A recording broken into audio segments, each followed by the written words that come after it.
Praise the Lord. எனக்கு அன்பான சகோதரனே சகோதரியே, இந்த நல்லதொரு நாளிலே மறுபடியும் உங்களை காண்பதிலே மிகவும் சந்தோஷம். ஹல்லேலூயா. எல்லாரும் எப்படிங்க இருக்கிறீங்க? நல்லா இருக்கிறீங்களா? எனக்கு அன்பான சகோதரனே சகோதரியே, இந்த நாளுமாய் கூட நான் உங்களோட பேச வந்த காரியம் தாங்க, இன்னைக்கு அநேகருடைய வாழ்க்கையை எடுத்துக்கொண்டோம்னு சொன்னா, அநேகர் ஒரு வெறுப்போட தாங்க வாழ்ந்து கொண்டிருக்கிறாங்க. ஒரு கசப்போட தன்மையோட தான் வாழ்ந்து கொண்டிருக்கிறாங்க. போட்டிகளும் பொறாமைகளும் அடுத்தவங்களை எப்படி கெடுக்கணும் அப்படிங்கிற எண்ணங்களோடு தாங்க இந்த உலக வாழ்க்கை போய் கொண்டிருக்கிறது.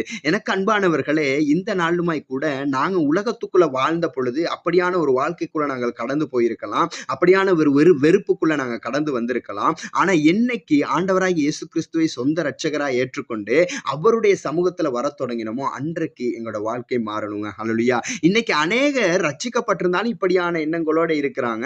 அப்படியான உலக போக்கோடு எங்களால வாழ முடியாது. நாங்க கர்த்தருக்குள்ள இருக்கிற பொழுது எங்களுடைய வாழ்க்கை மாற வேண்டியது மிகவும் அவசியமா இருக்கிறது. ஏன் என்று சொன்னா கர்த்தருடைய வார்த்தை சொல்லுகிறது, இன்னைக்கு அநேகர் உண்மையான ரட்சிப்பு இல்லைங்க. ஏதோ மத்தவங்களும் ஆண்டவரை ஏற்றுக்கொண்டாங்க, நானும் ஏற்றுக்கொண்டேன் அப்படின்னு சொல்லி அந்த பழைய வாழ்க்கைக்குள்ள தான் பயணிச்சு கொண்டிருக்கிறாங்க. ஏனென்று சொன்னா நாங்க கர்த்தருக்குள்ள வருகிற பொழுது எங்களுடைய வாழ்க்கை மாறணும். ஏனென்று சொன்னா கர்த்தருடைய வார்த்தை சொல்லுகிறது, ஒருவன் கிறிஸ்துவுக்குள் வருகிற பொழுது பழையவைகள் எல்லாம் ஒளிந்து போயின, எல்லாம் புதிதாகின. ஹல்லேலூயா. அப்ப எங்களுடைய பழைய வாழ்க்கை மரிச்சு போச்சு.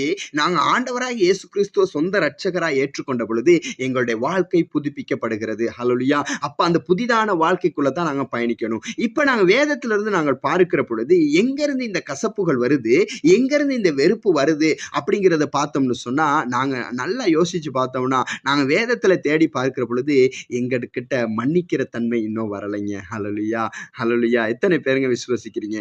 எங்களிடத்துல மன்னிக்கிற தன்மை வருமா இருந்தா இப்படியா இருக்கிறதான வெறுப்புல இருந்து எங்களுக்கு விடுதலையாக முடியும். ஹல்லேலூயா. அப்ப மனுஷன் மன்னிக்கணும். அப்ப இந்த பூமியில ஒவ்வொரு மனுஷனுக்காகவும் எனக்கும் அப்படிதாங்க அநேக காரியங்களை ஒருவரை மன்னிக்க முடியாம இருந்த சூழ்நிலைகள்ல ஆவியானவர் என்னோட பேசினாருங்க. ஏன்னு சொன்னா ஆவியானவர் சொன்னார், அவர்களுக்காகவும் என்னுடைய ரத்தம் சிந்தப்பட்டிருக்கிறதுன்னு சொன்னாருங்க. ஹல்லேலூயா.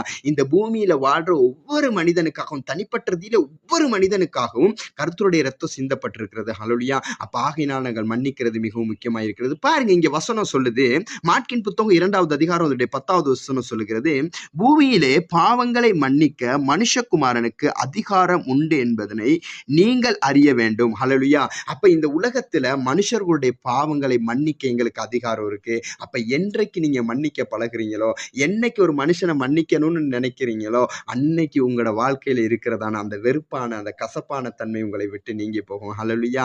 அப்ப போட்டி பொறாமை அநேகர் செய்த காரியங்களை உங்களுடைய இருதயத்துக்குள்ளே வைத்துக்கொண்டு அவர்களை மன்னிக்க முடியாமல் இருக்கிற பொழுதுதாங்க இந்த வெறுப்பு எங்களுக்குள்ள வருது. ஆகையினால இந்த நாள்ல நீங்க மன்னிக்க பழகுவீங்களா இருந்தா ஆண்டவர் உங்களோட வாழ்க்கையில அற்புதமான அதிசயமான காரியம்